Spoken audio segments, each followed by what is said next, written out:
75% of my net worth's in Bitcoin. Bitcoin? And you're going to see me and Elizabeth Warren debate. We're going to take the head of the snake. Just last week, she said that Bitcoin is being used to fund child slavery. She's a smart woman, Scott. She's a very smart woman. Where my first day of high school, I had a gun put in my mouth and a gun cocked, and I was a high school dropout for the first 3 months. It's China. It's China. And so it's very dangerous. We could go into the dark ages of crypto. Crypto enthusiasts in the United States of America bitch and moan about the egregious overreach of the United States government.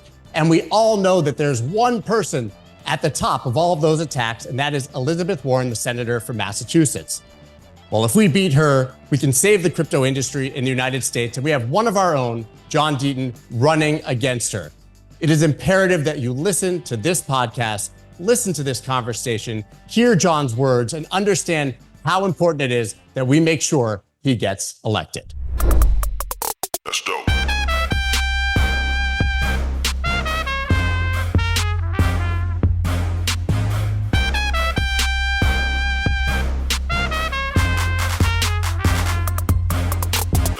John, man, you're taking on Elizabeth Warren, public enemy number one. The spider with her tentacle. I guess spiders don't have tentacles. Spider with her eight legs. The octopus with the tentacles, and everything we try to do in this world. Man, you must hate fun and be a glutton for punishment, because that cannot be a pleasant process. Well, listen, man, I appreciate you having me on. I wouldn't be doing it, brother, if I didn't know at my core that I could beat her.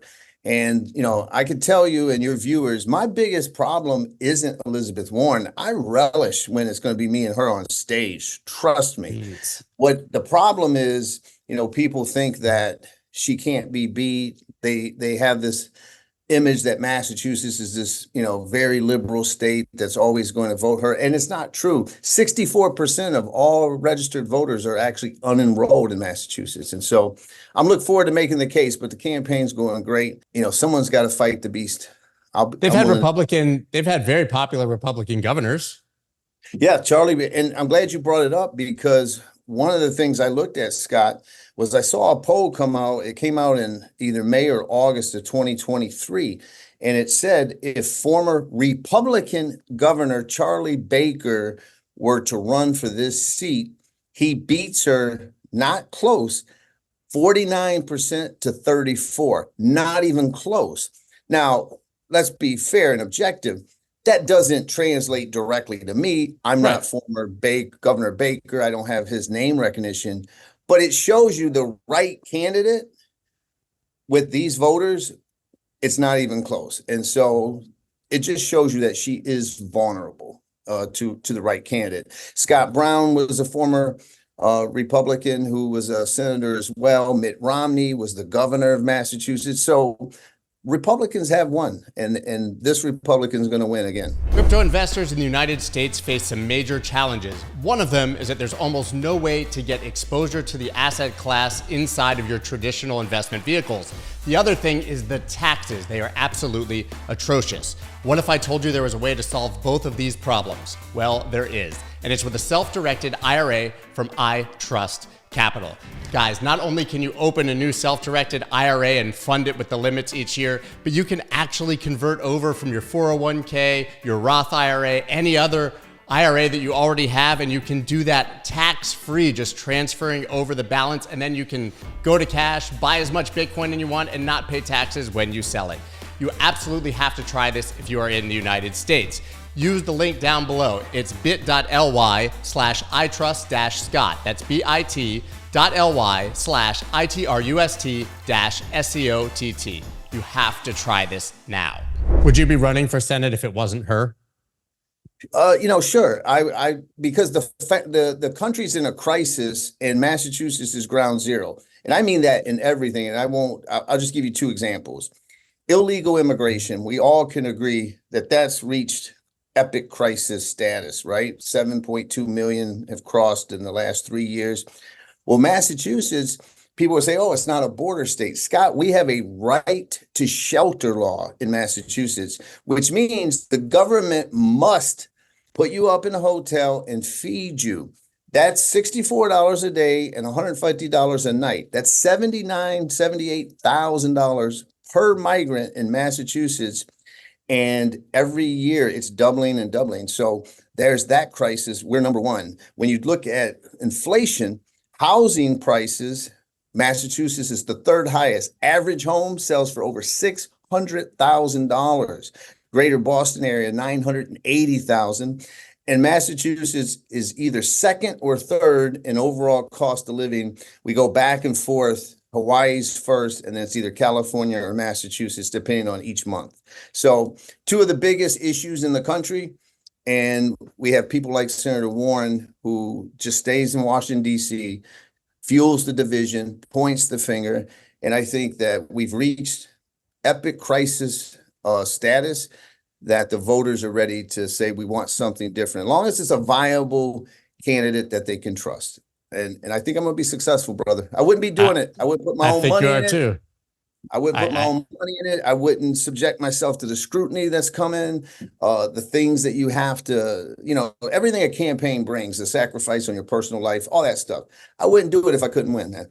I love how you talk about the scrutiny as if you didn't write a book and just put everything that could have possibly been out on the streets to be publicly available and scrutinized in the first place, which I think in my mind makes you a lot more bulletproof than other candidates who have not really been transparent about their past. And they certainly don't have your past, but many of them. No, listen, when I was writing the book, I didn't know that I would be running for office, but I think you're right. People are ready for someone to keep it real and be transparent. Hey, Scott, let me let everybody know something right now. I'm a flawed man and I am an imperfect candidate. All right. And so, but one thing I'm looking forward to saying to Senator Warren is that you read my book. I've done some stuff, made some mistakes in my life. But the one thing you can never say is I've never claimed to be someone or something I'm not. Yeah, I'm not going to even go there with her. I would imagine that the people watching this podcast are waiting for you to say, I'm doing this because she's so anti-crypto. But we know it's much greater than that, and that's not the main cause. But as I said at the beginning, she is at least perceived as really publicly enemy number one in the United States, right? She's given us such greatest hits as Gary Gensler, and plants in the White House who are whispering in Biden's ear and have basically negotiated to have the power over this industry and the way the policy is crafted. So in our own very self-interest, we need her to lose. Is that I should also ask, is that an accurate characterization of her role? Oh, there's no doubt about it. I mean, if you look at, she wanted Gary Gensler where he's at. She's been his biggest proponent. Gary Gensler's daughter interned and worked for Elizabeth Warren. They have a close relationship. I mean, you've seen the FOIA request that showed that Elizabeth Warren's office gave him the questions, the answers, and even said, I don't want to, the senator doesn't want to put the chairman in a tough spot. That's your job. Your job for oversight is to put him in a tough spot. So there's that. She just had the hearing with the deputy guy from the Treasury. They used to be her chief of staff, right? So she's had two former chief of staffs placed in the White House when it comes to the financial markets and the banking industry. She's obviously the biggest voice, in my opinion, even more than Sherrod Brown on the Senate Banking Committee. And we know that she wrote, her bill was written by Jamie Dimon and the Banking Institute policy of the United States, chaired by Jamie Dimon. So what everybody needs to know is I don't have to go negative on Senator Warren, and I'm not. But I can show that she's the epitome of what happens in Washington, D.C., Scott. 12 years ago, she pounded the table, outraged that no banker went to prison from the 2008 financial crisis. She promised she was going to hold the bankers accountable. A decade later, they write her bills. If that's not the epitome of Washington, D.C., I don't know what is. But the final thing I'll tell you is people ask me, am I the pro-crypto candidate? And I tell them I'm the pro-freedom candidate. I was on Scaramucci's podcast, and he was doing his word association test, and he threw Bitcoin out, and my response was freedom. And her bill actually is a de facto ban of self-custody of Bitcoin in America. And if that doesn't outrage you, if that's not an attack on freedom, I don't know what is, because there is no, in my opinion, more better modern day example of freedom than being able to self-custody your own assets and control your own finance. So interestingly, that bill hasn't been approved. She has a poor track record of bills being approved. But Yes. even just in the past 10 to 20 days, we've seen action from multiple three-letter agencies against self-custody without those new laws necessarily being in place. We saw the FBI literally wrote a letter warning people not to use unregistered money transmitters, right? Basically talking about wallets. We saw Uniswap basically sued by the SEC, Consensus getting a Wells notice, action against MetaMask, and the IRS put out their form that basically says that every self-custodied wallet broker, miner, exchange is going to have to act as a broker and report KYC AML of every person. So even without the bill, if we believe she's the head of the snake, I have to imagine that some of this is coming down from that same sort of thinking. This attack on self-custody is massive in the past few weeks. It's not really being discussed. No, you're 100% right. And listen, I got to tell you something. I've been saying this, and people at first, I was being interviewed by a local Boston journalist, and I said this, and he scratched his head. I said, I'm not the crypto candidate. She's the crypto candidate. And he goes, well, what do you mean by that? I said, with illegal immigration, a debt crisis, opioid crisis, foreign wars going on, all the things that we have in this country, why would she announce her entire reelection around building an anti-crypto army with all those real urgent issues? Why did she? And I'll be honest, Scott, I was scratching my head for a long time. And then I saw that she went on Chuck Todd's Meet the Press and said, America is ready for a Federal Reserve CBDC. And then I scratched my head. Well, in order to fully implement a Federal Reserve CBDC, you got to get rid of the Bitcoins and the other tokens or anything, take out that kind of self-custody and rely on the government.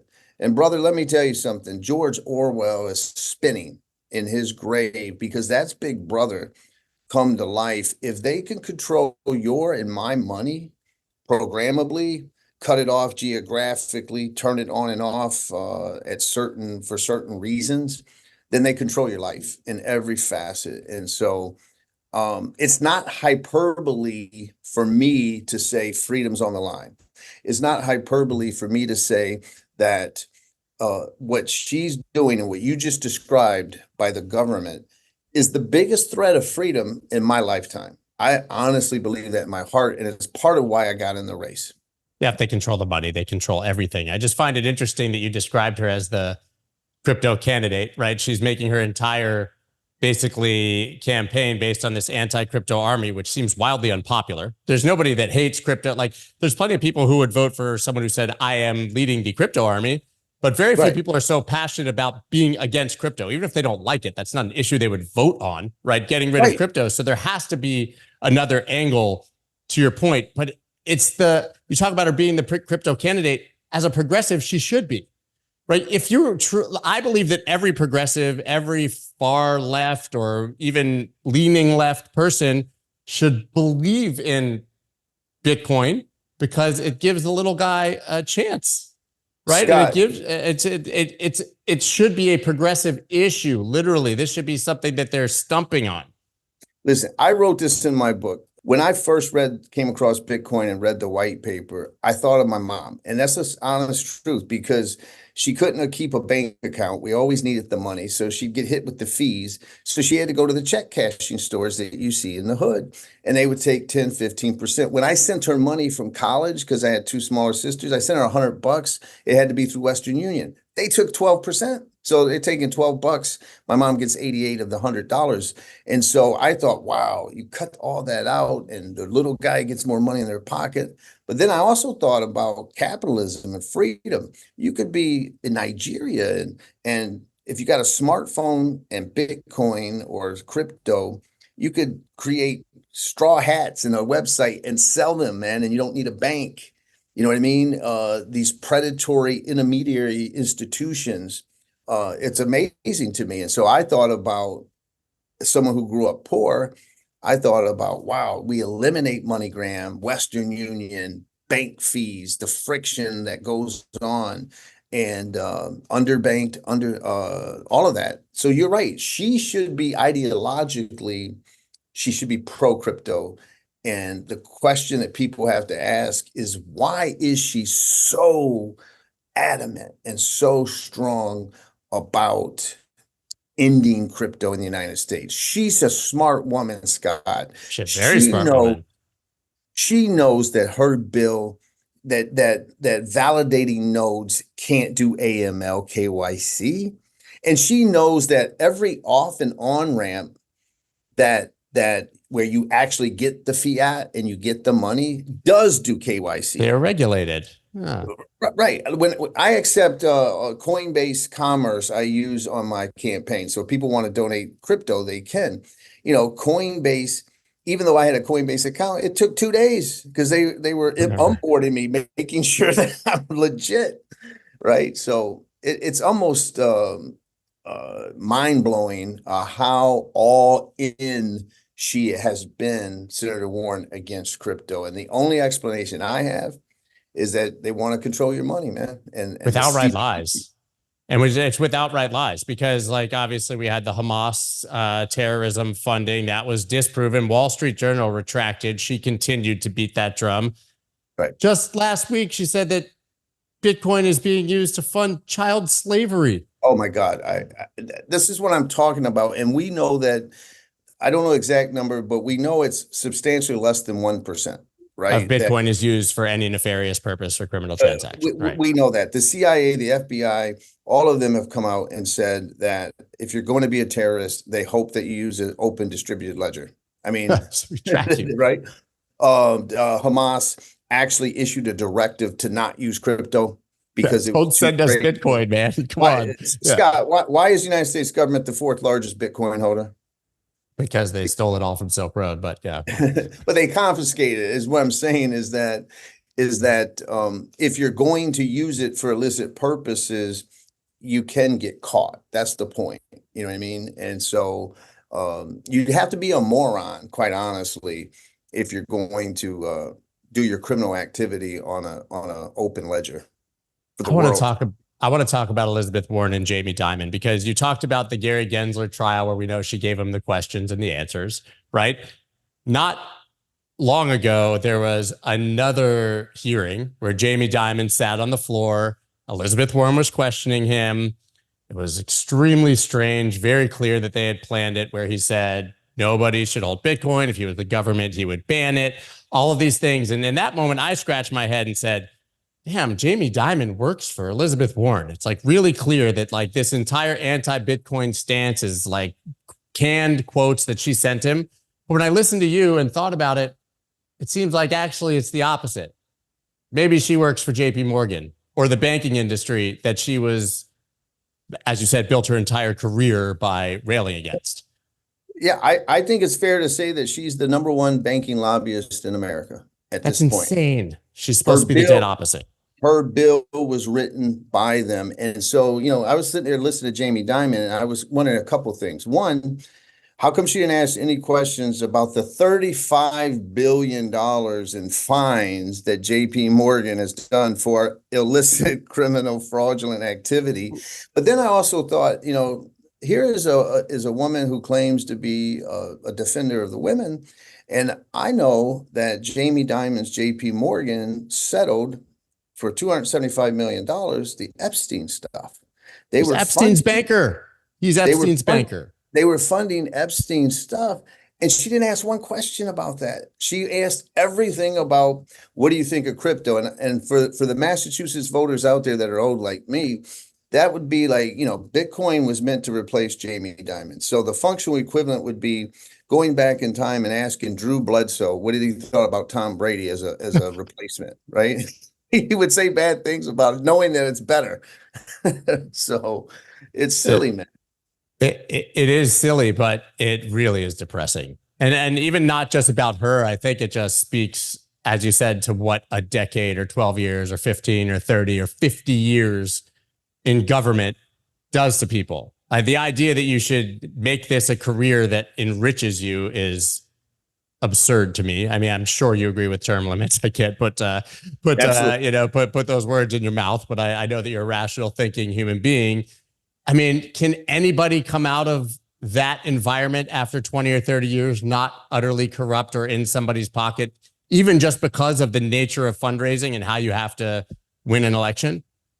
The answer is I don't think so. I think, and I'm already on record of supporting term limits and saying that if I'm not successful in getting them implemented, I won't run a third term, because I use her as example. Let's give her the benefit of the doubt, Scott, and say that she genuinely went there against the bankers, and she couldn't beat them, so she joined them because now they write her bills. I mean, you couldn't write this any more accurate as far as what's wrong with Washington, D.C. And so I think you're right. I think you can't go and be a career politician for 30 years, 20 years without selling out on some level. You either compromise your values or your principles and you stop fighting for what you claim, or you somehow sell out. And, we also have to ask ourselves, how do these politicians go to DC broke and 10 years later they're multimillionaire? I mean, because they're really good traders, man. Really talented. Like that's, a skill you learn in Washington is how to hedge with puts. Right. Well, you're talking about Elizabeth Warren also. Why in the world would she favor the accredited investor rule? Like why, her boy Gary Gensler actually wants to increase it. Insane. From 1 million to 3 million, right? And so your viewers know that you don't even get to count your house, which is most people's number one asset. You have to have $1 million net worth, excluding your home, or you've got to make a couple $100,000 a year for 3 consecutive years to be able to do what Nancy Pelosi does and own pre-IPO shares of stock. I would just say, or just to invest in your friend's company. Like it could be your best friend that you grew up with and you've heard him tell you an idea for 10 years that you think is the most amazing thing, but you're not rich enough to invest in it, right? I mean, you could serve 30 years in the Marine Corps, give up your life potentially for your country, but you can't own pre-IPO shares of Visa, before it went public, or any other company. That's just absurd. It excludes 92% of the population, and Elizabeth Warren's one solution to everything, which is tax the rich, tax the wealthy. Scott, I want your viewers to know that, listen, I'll go on record to say the wealthy should pay their fair share. Yes, I agree. But sure. You know what? There's 759 billionaires in America. Their cumulative wealth, Scott, is $5 trillion.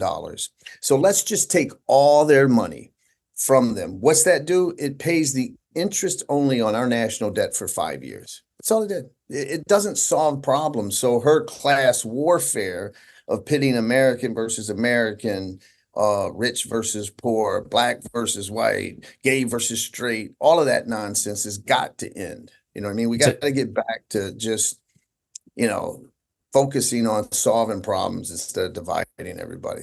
It's a strange form of populism, I think, on the polar ends of both sides, right? Cancel all your student debt. That's to get votes, right? Say that you're going to tax unrealized capital gains or raise capital gains to 45%. Anyone with a thinking brain knows that would crash markets because they would have to sell everything into the market every single year to pay taxes on profits they never even realized, right? I mean, these things would destroy capital markets, would disproportionately end up hurting the little guy again. But they float these things because it's a great soundbite that won't pass, that could potentially get them votes by attacking the wealthy, who are actually paying the bulk of the taxes in this country, whether they're fair share or not. Sure. I mean, you said it best, student loan forgiveness. I'm someone who had massive student loans, and that's all about buying votes. Because listen, we could talk about fairness. People who didn't go to college, why should they pay? But you know what the number one reason people get personal bankruptcy, 65% almost, is for medical debt.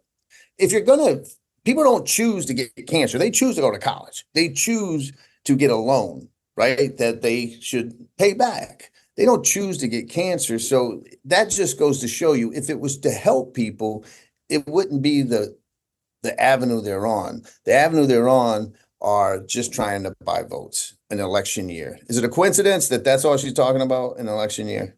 I mean, I would say that it's older people that are getting buried by medical debt, and it's younger people who are more likely to vote that are getting buried by student debt. I think it's sadly easily explained, but Yep. she was supposed to be fighting for the little guy. You have a extremely long history of fighting for the little guy, right? And most notably, certainly for our industry, you effectively gathered up all of the Ripple holders and you made their voices heard and played a significantly impactful role in the decision against the SEC that effectively deemed secondary sales of Ripple as not a security. And to my knowledge, you didn't make much money doing that. No, I did it all pro bono. Listen, it was all about government overreach, and that whole case was, hey, Scott, any asset can be packaged, marketed, and sold as a security. Beavers have been used; they're little furry animals. They were packaged. Bitcoin was packaged at one point. Condominiums, but this time they were saying the underlying token itself was a security. And back then, I said, they're going to make potentially the same argument against ETH and against ADA and against Algo and against every other token. And so, yeah, it went viral and 75,000 XRP holders joined, and I'm proud of it. I did make money on it. It was the right thing to do. And I'm looking forward. And just so you know, 627 of those token holders were Massachusetts residents. I actually went to Senator Warren's office we're talking about a couple years ago, saying, hey, you're on the banking committee. We want you to just make an inquiry. Scott, I couldn't get a meeting. Not even with an intern. Like, she would not take a meeting at all or have any of her people do it. And I had 627 of them. And so, yeah, I think we played a role. I just filed an amicus brief on behalf of Coinbase customers. There's about 4,700 of them. The token holder deserves a voice. Coinbase has great lawyers. Ripple has great lawyers. The SEC, has got the taxpayers paying their bills. And so I think the little guy deserves a voice, and I'm glad to give it to him. What I think is sad, I'll say, is that I saw you get pushback from Bitcoiners for helping Ripple holders, even though I believe you would have done what you were doing regardless of what the asset was, because it was the right thing to do for the people who needed help. They focused on the fact that it was XRP, not the fact that you gathered 75,000 people who had no voice and had a common view, and you got it to the courts.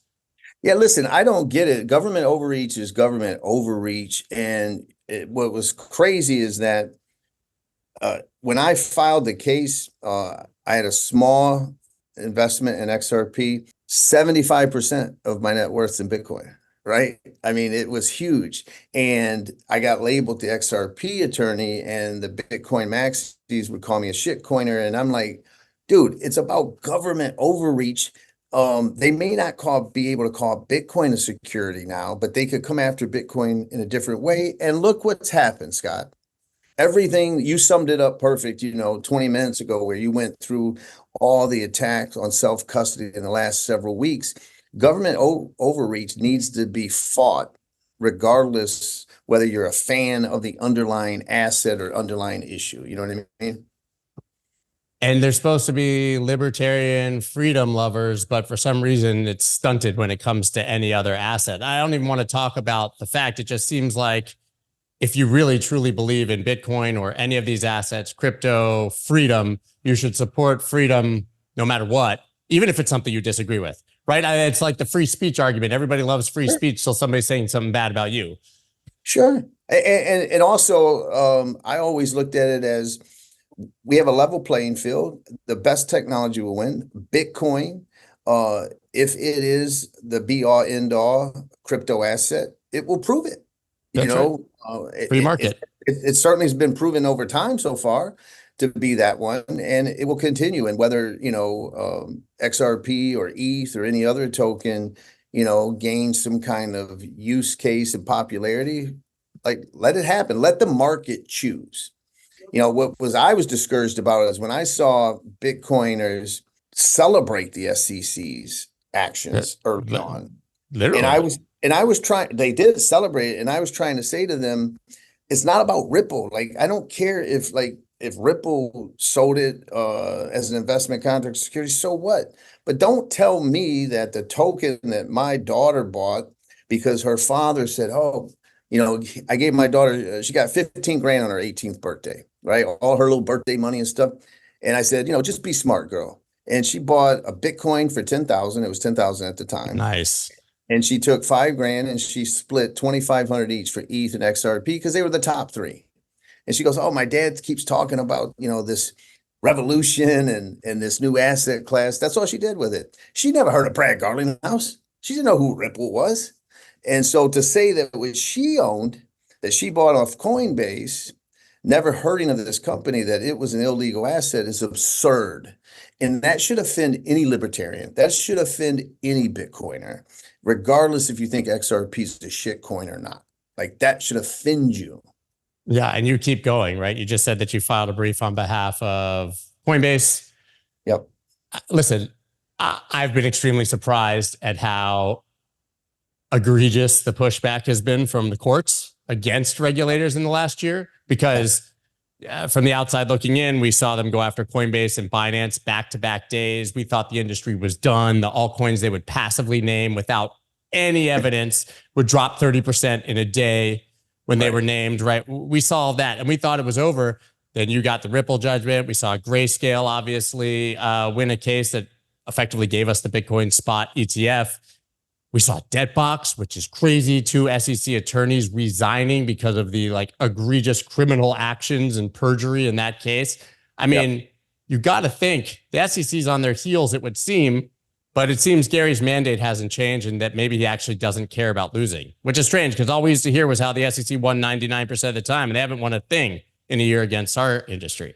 Yeah, I would encourage anyone in the amicus brief that I wrote, there was a section there where I basically say the SEC, Gary Gensler and the SEC is a bad faith regulator. And I literally give facts and proof. And I quote some of those judges. In the Ripple case, it was the SEC lacked faithful allegiance to the law and would say anything to win a case, win an argument. Then we saw arbitrary and capricious with Grayscale. And we got the debt box, and then we got flat out sanctioned by the court, the SEC, for lying repeatedly. Like, the judge in his opinion goes off, lists one after the other of intentional lying to the court. And I think, Scott, what happens is when you have a regulator who is that bad faith, it permeates down. And, that doesn't mean, I used to always say that there's good people at the SEC, and I'm sure there are. But right now, the entire enforcement division, in my opinion, has been infected with bad faith by Gary Gensler, who's set on a mission by Elizabeth Warren and others to stamp crypto out in the United States. And that's really where we're at. And it is an all-out war. It reminds me of war. No, it is. And thank God we have this third branch called the courts. And I'm hopeful that the Coinbase Judge Failure, will certify it to the Second Circuit, and then maybe even go up to the Supreme Court and then get some of this resolved. You know what I mean? I was going to say it literally sounds like war, where you have the grunts on the ground who said, I was just doing my job. I was just doing what they told me when atrocities are committed, right? You just do what the guy up above you tells you, and eventually it just poisons the entire well. I mean, these SEC guys are not getting jobs after they leave the SEC. Well, I mean, listen, as I wrote in the amicus brief in the Coinbase case, the reality is the SEC is in a non-fraud, when you take out the FTX and Celsius, that kind of world. If you're just talking about strict liability enforcement cases, the SEC has caused much greater investor harm than someone like a Ripple or a Coinbase or a Kraken, who may have not registered some token that you can't register under the law. Like, it's almost impossible to do. But the SEC is the real culprit of causing investor harm in this country right now. Can we talk about that more specifically? Like, in what ways? We talked about accreditor investor laws, I think. Sure. I mean, we all know that they've missed the most gratuitous Ponzi schemes in the United States, like Bernie Madoff, FTX, right? So they didn't protect anyone from those. The Ripple case alone was $15 billion of token holder losses. People, and here's the thing, Scott, people got wiped out. Now maybe they shouldn't be on leverage. I don't think they should be, right? I think it's a mistake to be highly leveraged. But if you're going to lose your money, it should be because of the market. It shouldn't be because of the government did something to cause the market to crash. And so you have that. If you look at the what happened to all the tokens when Algo was named in the Wahi case, when they listed those tokens, all of the investors that lost money. So, and just the cost of innovation in America. I'm behind the scenes, people will come to me for advice and whatnot, or I'll be in a conference call, Scott, where others, and they just want me to like participate. I can't tell you the last time any potential innovator said, let's open it up to US investors. Every single project says, we're just going to exclude the United States. We have to exclude anyone other than an accredited investor in the United States. They won't even, that's not fulfilling capital formation, investor protection, and all the other things the SEC is supposed to do. So when you think about the cost of innovation that it's cost in America, it's crazy. But why? Why would they want to kill innovation in the country that's led an innovation forever, attack the entrepreneurs and capitalists who have made the country arguably great, alienate the citizens, don't give them opportunity? This can't all just be CBDC, right? This isn't one huge coordinated effort towards a central bank digital currency. It feels like it's a big pendulum swing in a direction because it's not just crypto, right? It's all tech, right, to some degree. I mean, yeah, it's this fundamental belief, I think, in the nanny state. Elizabeth Warren was, she was being interviewed and she said, well, crypto's a terrible investment. Okay, don't invest. It's easy, right? Just give the disclosures. I can understand if they want more disclosure. Okay, that they blew that like Celsius, Voyager, Predator. 100%. We all know that. Like they blew the disclosures. Those are frauds, but they're frauds whether it's crypto or not. Yes, and here's the thing: a guy like you, a guy like me, we've been out here yelling for years that we want smart regulations, that we want smart, because we know if we get that, the industry can then really fulfill whatever potential it has, because it's the regulation or the lack thereof that's holding it back. So even from an innovator's perspective, you want smart, tailored regulations. Instead, what we have is, imagine this thing with consensus in ETH. 2018, ETH's not a security according to Hinman. He gets up there and he tells everybody, we at the SEC. You have the CFTC chairman says ETH is not a security. And at the same time now you have the SEC saying that it's been a security since at least 2018. And you have Gary Gensler testifying in real, even here, Scott, I want your viewers to think of this. This is what I mean by bad faith to the nth degree. At the same time that the SEC approved the ETH futures ETF, there's an investigation by the SEC claiming the underlying asset is an unregistered security. Now you can't reconcile those two things.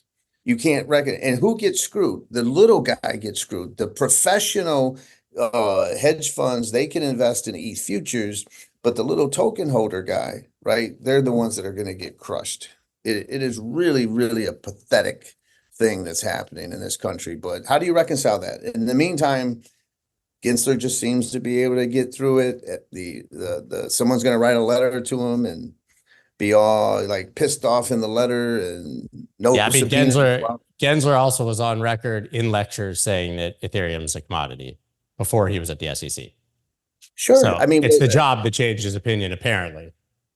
Right. I mean, he got his mission. If you look at those MIT, and I cite that in the brief, the Coinbase brief, but if you look back, he went from legitimately being called a proponent.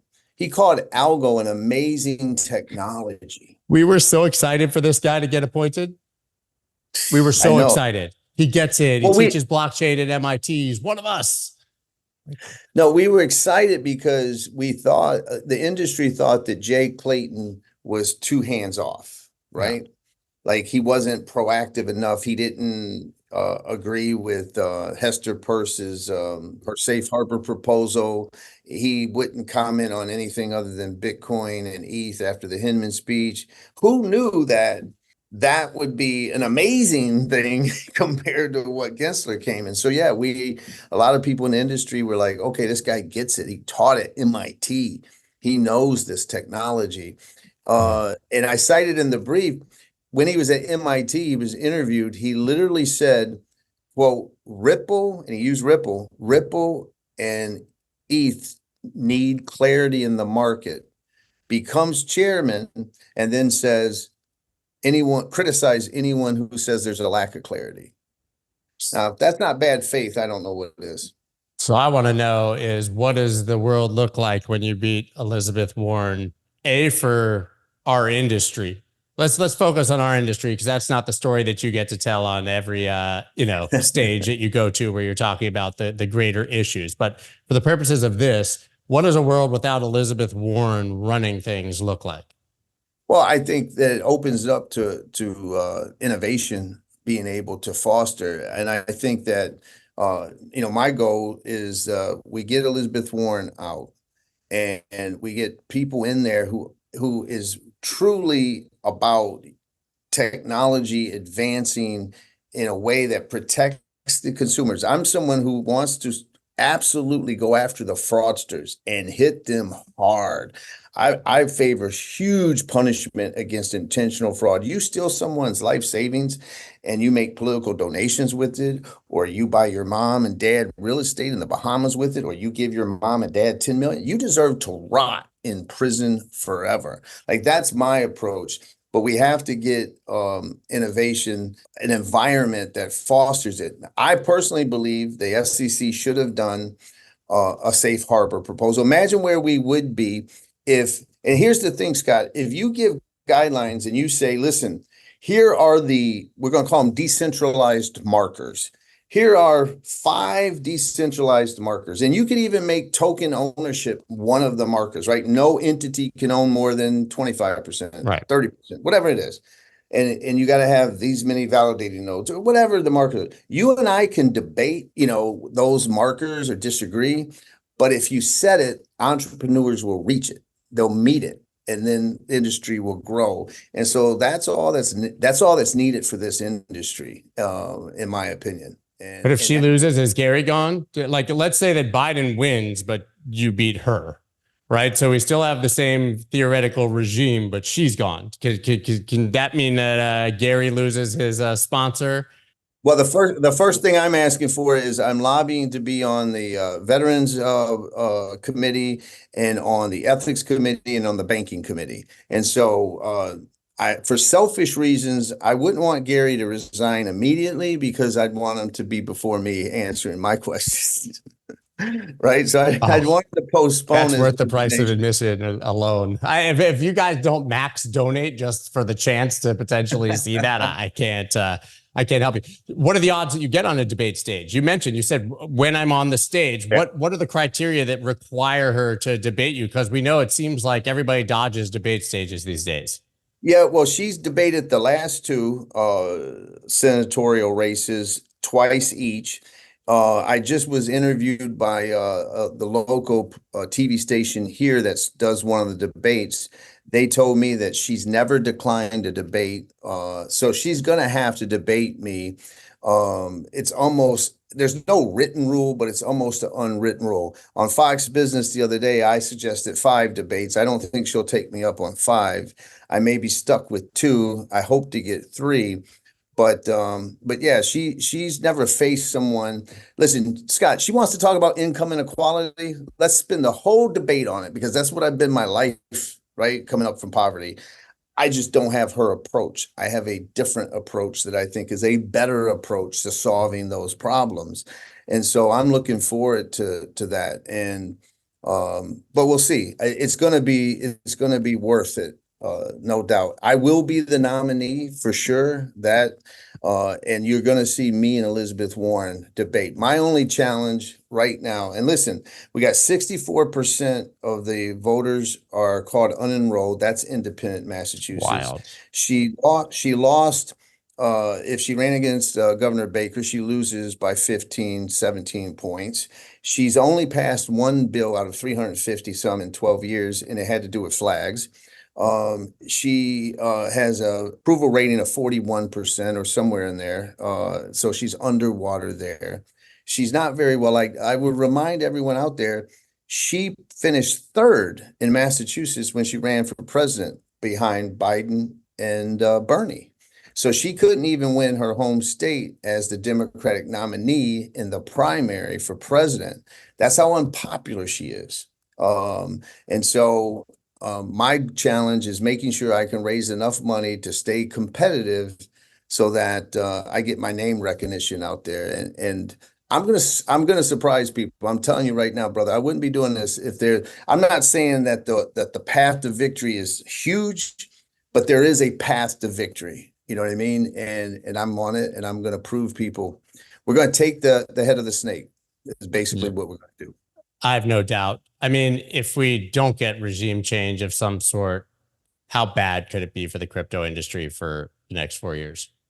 It could be. I think Ryan Selkis tweeted something out there that it would be very dark days. Listen, it's why I bring up, and I wish that the Bitcoin community would pay more attention. She has 20% of the Senate already on board to pass her bill as is, which bans self-custody.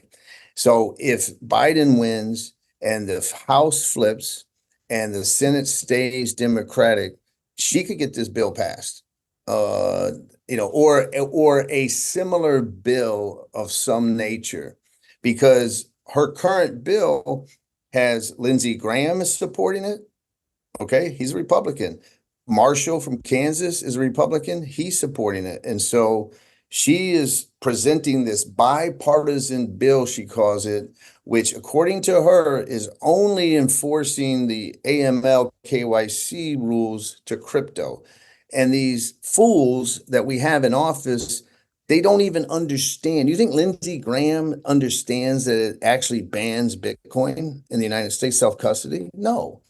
And so it's very dangerous. We could go into the dark ages of crypto. They want us all to just own the BlackRock ETFs. Basically, we're headed to you will only own that ETF and nothing else. Yeah, it really feels that way. Man, it's really terrifying. It's really terrifying. Listen, it is not hyperbole to say that freedom is on the line, man. It really honestly is. Imagine this. Imagine it is a programmable CBDC from the Federal Reserve. And, Scott, you made a donation to that ABC company. We think that's a bit of an extremist. Turn it off. Well, we're going to limit you geographically. Your CBDC only works in these geographical location. Maybe you've had too many diet sodas. I don't know. Now, am I making an extreme kind of point? Yes, but it's a very dangerous slope once you allow the government to have that kind of access and control over your financial life. It's China. It's China. It's just like this. I tell people, I don't want the government to know where I spend all my money and how I spend my money. I'm not doing anything illegal. If you knock on my door and you're a cop and you want to search my house, you better have a search warrant. I don't have any illegal guns or drugs or anything, but if you're going to search my house, have a search warrant. And so it's the same kind of concept. You don't have to. I think those people would go, well, why does that bother you so much? Why does it bother you if you're not doing anything wrong for the government to know how you spend your money? That's a slippery slope to a full surveillance state, unfortunately. Yeah. No, we live in a very dangerous time, man. Well, okay, we talked about all that, all the dangers, all the reasons we need them gone. How do we get them gone? How do we support you? Make sure you win this thing. I'll say on May 30th at Consensus in Austin, Texas, myself and James Murphy, Meta Lawman, Anthony Scaramucci, a big list coming in behind it. We've just started. We're throwing a fundraiser for you. So I'd recommend everyone in the industry who's there, you show up, you can meet John, shake his hand, and hopefully old school like the maitre d', you got to check in it. You know, and when you shake the hand, but like, how can people help right now? Obviously, most people won't be there. How do we help you win? If they go to johndeatonforsenate.com and they could donate via crypto, if they want to be symbolic, they can donate traditionally. You know, a campaign is about three things. It's about money, message, and work ethic. The message is on point. She won't outwork me. So it's only a question of, can I raise enough money to be competitive, to get out there? And I promise people, I'm not asking people to just hate my opponent or donate just because of who I'm going against. I want them to believe in me. I can do this. I've been making a life of what seemed to be difficult or impossible possible all my life, and I can do it on this occasion too. And the final thing I would tell you is, I was at a event. It wasn't a fundraiser. There was like 36 voters there. They asked me to speak. I spoke, and this 83-year-old woman asked me some tough questions. When it was over, I'm leaving. She comes up to me, Scott. She says she wants to shake my hand. She says she never met a candidate like me, and she believed in me. And she handed me $50 check. And she told me, I wish I could give you more, John, but I'm on fixed income, Social Security. And this is where I'm not a good candidate. I'm trying to give her the You're like, here's your $50. Yeah, gotcha. Right.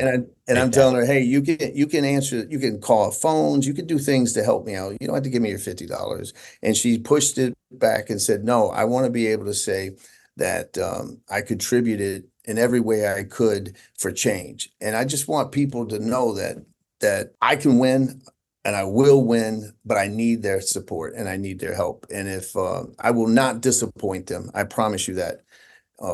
And I guarantee you, come debate time, get your popcorn ready. Yeah, everybody needs to donate right now, but I do have to say, just in a vacuum, how messed up it is that that's what drives these races and determines how you win, and then everyone has to play the game. One of my best friends, a state attorney, like watched him on the phones, just, you know, even a much smaller than the Senate, obviously, campaign, but you become a fundraiser.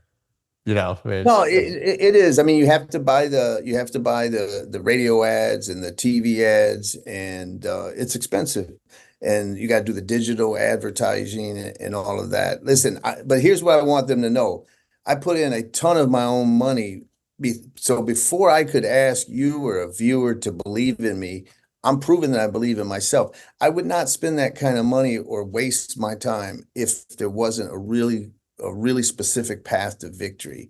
And so if they want change, this is their opportunity to help make it happen. I won't disappoint them. I gotta say, man, as we finish here, it's wild to me. You and I just started talking on Twitter Spaces about Ripple and about crypto. You started coming on my shows, helping, obviously, to unpack what was happening with the law. Crazy to see you in this position, man. The gravitas of this interview, it just feels different. It feels like I'm talking to a different guy, man. I know, like, you're the same person, but such a mega challenge and such a, like, just incredible position you've put yourself in here willingly. Well, listen, this is what I'm telling everyone. I got in because, Scott, you really are looking at the American dream. I don't want to get emotional about it because I do sometimes, man. But from welfare and food stamps, listen to my mom cry at night when she had to put us to bed hungry. From that, where my first day of high school, I had a gun put in my mouth and a gun cocked, and I was a high school dropout for the first 3 months. From that to running against the most entrenched Washington elite in DC for the United States Senate.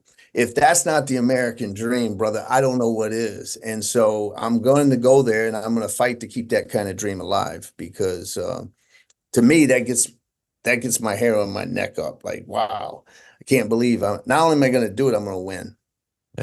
Amazing. So now everyone listening, we can actually help him fulfill that complete American dream all the way to the top. So I highly recommend. Where can people donate? You mentioned it before. I just wanted to hear it again. JohnDeatonForSenate.com.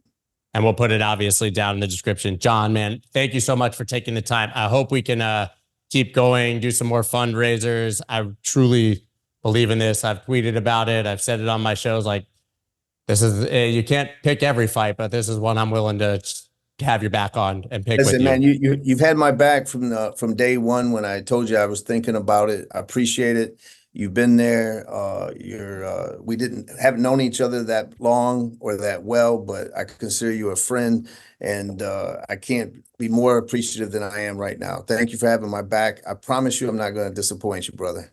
Well, we appreciate you taking the fight, man. Appreciate it. Everyone, donate JohnDeatonForSenate.com. Go do it right now while you're listening. And now I got to let John go so we can do much more important things. Thank you, man. Thanks, man.